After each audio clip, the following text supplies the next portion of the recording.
Assalamualaikum warahmatullahi wabarakatuh. Kami dari kelas R1J ingin menjelaskan tentang gejala-gejala perasaan atau emosi. Perkenalkan, nama saya Anggi Biarti, Ismaila Walidah, Farhanda Regiska, Dea Malia, Mati Kamania, Naomi Veronica, Zazi Lailanov, Fitri Berliana. Perkenalkan, nama saya Naomi Veronica. Saya akan menjelaskan tentang perasaan. Perasaan pada umumnya disifatkan sebagai keadaan atau state yang ada pada diri individu ataupun yang ada pada lingkungan sekitar.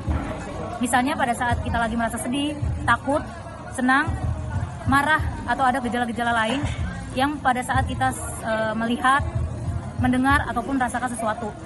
Dengan kata lain, perasaan dan emosi disifatkan sebagai suatu keadaan jiwa pada organisme atau individu sebagai akibat adanya peristiwa atau persepsi yang ada dialami oleh organisme. Perasaan memiliki ciri-ciri spesifik, yaitu perasaan selalu terkait dengan gejala kejiwaan yang lain, khususnya persepsi.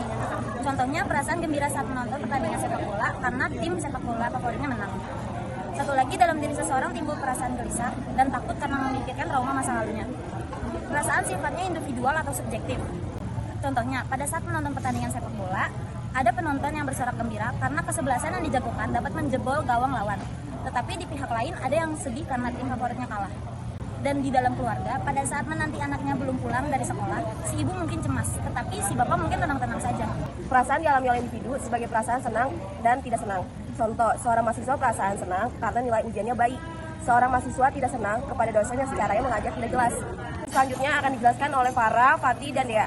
Saya Dea Malia akan menjelaskan materi selanjutnya tentang jenis-jenis perasaan. Bigot 1950 memberikan klasifikasi perasaan sebagai berikut. Perasaan keindahan yaitu perasaan yang berkaitan dengan alat indera, misalkan perasaan yang berhubungan dengan penciptaan, misal rasa asin, pahit, manis, dan sebagainya. Perasaan psikis atau kejiwaan yang masih dibedakan atas perasaan intelektual, yaitu perasaan yang timbul apabila orang dapat memecahkan suatu soal dan mendapatkan hal baru sebagai hasil kerja dari segi intelektualnya. Perasaan kesusilaan yaitu perasaan yang timbul apabila orang mengalami hal-hal yang baik atau buruk menurut norma-norma kesusilaan. Saya Fatihah akan menjelaskan materi sebelumnya, yaitu perasaan keindahan atau perasaan estetika, yaitu perasaan yang timbul apabila orang mengalami sesuatu yang indah atau tidak indah. Perasaan kemasyarakatan atau perasaan sosial, yaitu perasaan yang timbul dalam hubungannya dengan interaksi sosial, yaitu hubungan individu satu dengan individu lain. Saya Farah akan menjelaskan materi sebelumnya. Perasaan harga diri. Perasaan harga diri ini dapat positif, yaitu apabila individu dapat menghargai dirinya sendiri dengan secara baik. Tetapi sebaliknya, perasaan harga diri ini dapat negatif, yaitu apabila seseorang tidak dapat menghargai dirinya dengan baik. Perasaan ketuhanan, yaitu perasaan ini tumbuh menyertai kepercayaan kepada Tuhan yang mempunyai sifat-sifat serba sempurna. Perasaan ini merupakan perasaan tertinggi dan terdalam, perbuatan manusia yang luhur, yang suci bersumber pada perasaan ketuhanan ini. Dengan perasaan ketuhanan, segala sesuatu akan tertuju kepadanya. Yang mempengaruhi timbulnya perasaan. Yang pertama, keadaan jasmani atau fisik individu yang bersangkutan. Contohnya yaitu perasaan individu yang sedang sakit, lebih sensitif dibandingkan orang sehat. Yang kedua, struktur kepribadian individu yang mempengaruhi individu dalam mengalami suatu perasaan. Contohnya, individu yang berkepribadian introvert memiliki perasaan yang sensitif. Yang ketiga, keadaan temporer pada diri individu atau bergantung pada suasana hati. Individu yang sedang kalut pikirannya sangat peka terhadap perasaan dibanding orang yang normal. Jelaskan materi selanjutnya. Menurut Pun dalam Bima Waligito tahun 1989, menurut Pun perasaan itu memiliki 3 dimensi, yaitu yang pertama perasaan senang dan tidak senang. Misalnya, seorang pasien merasa senang karena penyakitnya dinyatakan sembuh oleh dokter, atau seorang pasien merasa tidak senang dirawat di suatu rumah sakit karena pelayanannya jelek. Yang kedua, perasaan excited atau inner feeling, yaitu perasaan yang dialami individu disertai perilaku atau perbuatan yang tampak, misalnya karena diterima masuk akademi perawatan, perasaannya gembira di setiap hari.